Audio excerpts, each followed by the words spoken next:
Hi, welcome Automotive KGK and Enthusiast. Today is the season 6 episode 1.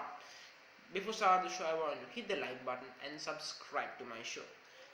And let's get started now. Today we'll talk about two vehicles. The Hyundai ep1 5, which is the new electric EV, sole purpose electric EV from Hyundai and Kia. And of course the new Land Rover Defender V8. That's two things that's pretty cool already from the Defender title. Now let's start with the Defender situation. Now the Land Rover Defender was launched last year. We loved it. Actually 2 years ago it was launched. I can't believe 2 years gone it's still so fresh. In 2019 when this was introduced, people loved it. 99.9% of the people loved it because it suited their requirements. It was posh, it was luxurious. If you want to go off-road, it was more capable than a Jeep Wrangler or a Ford Bronco. That was pretty clear from the start, which benefited Land Rover and its Defender name, which is tremendous.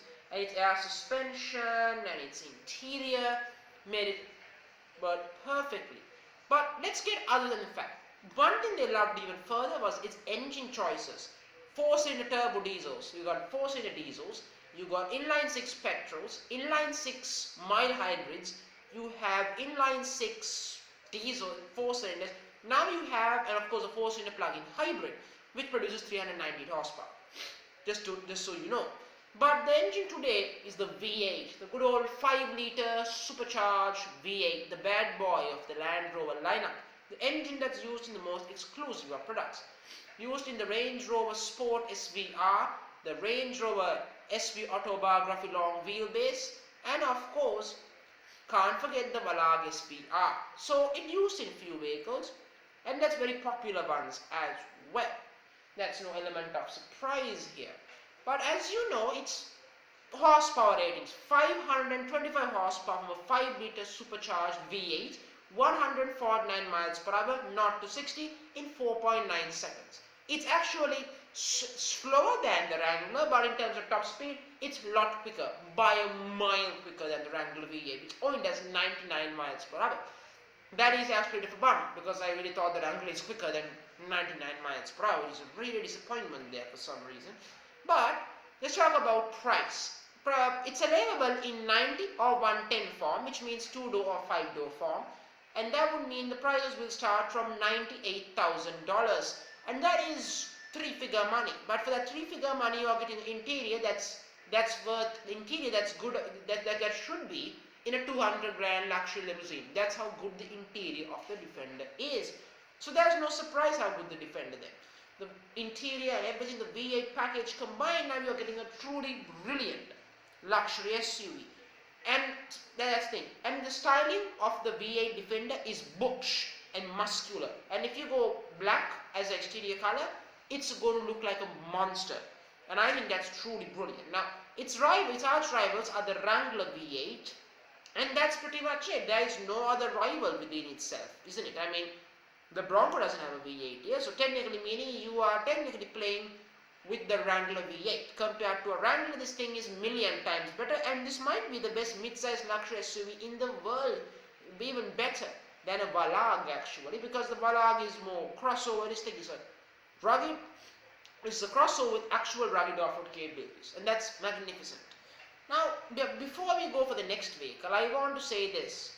Is it a success? Is it the right thing that they put the V8 in the Defender before the Discovery? The answer is yes. The Discovery doesn't need a V8. It's a family vehicle. It doesn't need a V8. It doesn't. That's why I'm saying it's okay the Defender to have the V8 because it's something that they long time promised. So moving on from the Defender V8, which I will more extensively talk about in the next episode, upcoming episodes I will talk about more extensively about the Defender lineup, more extensively. The next we will talk about is the Hyundai ep1 5, which is a full purpose-built electric EV. That is really impressive.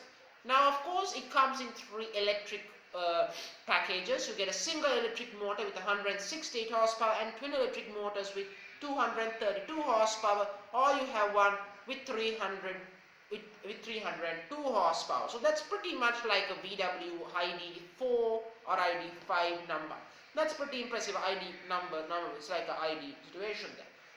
Of course, cost-wise, it will be around $30,000 to $40,000, I would presume, and it's not a hatchback. If you thought the styling looked like a hatchback, the Kona 5 is not a hatchback.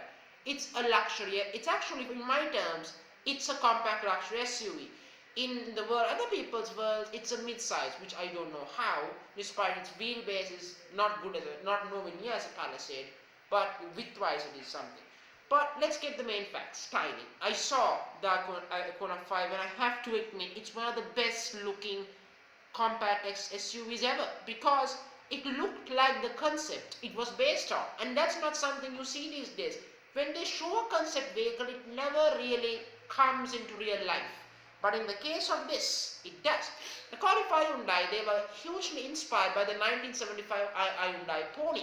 So the Pony, the old subcompact in the 1970s. I don't know how much good by looking at a Pony, but it's superbly stylish. It's truly brilliant. There is no question about it. But this is the thing though. It shows that you can make electric vehicles look cool and sexy. And Hyundai and Kia certainly do it. And don't forget Genesis. And very soon Genesis will get their version. In fact, there would be a larger Icona 7 coming, which would be a mid-sizer in the size territory of the Palisade. And there would be luxury cars coming out of cars, would be also cars will be coming out of that platform as well. Something to look forward to. So today on the show, before end of the episode, I want to say, we talked about the V8 Defender, we said how good it is, completes the lineup. We also talked about the Hyundai Icona 5, the purpose-built EV. Now, both of those vehicles are very important. In the future episodes, I will focus on them individually. So please tell me which vehicle you want me to talk about in the future episodes. And I will talk about these vehicles in the future rather intimately and more closely. I'll talk about them. So thank you very much for joining me on the show. Thank you very much.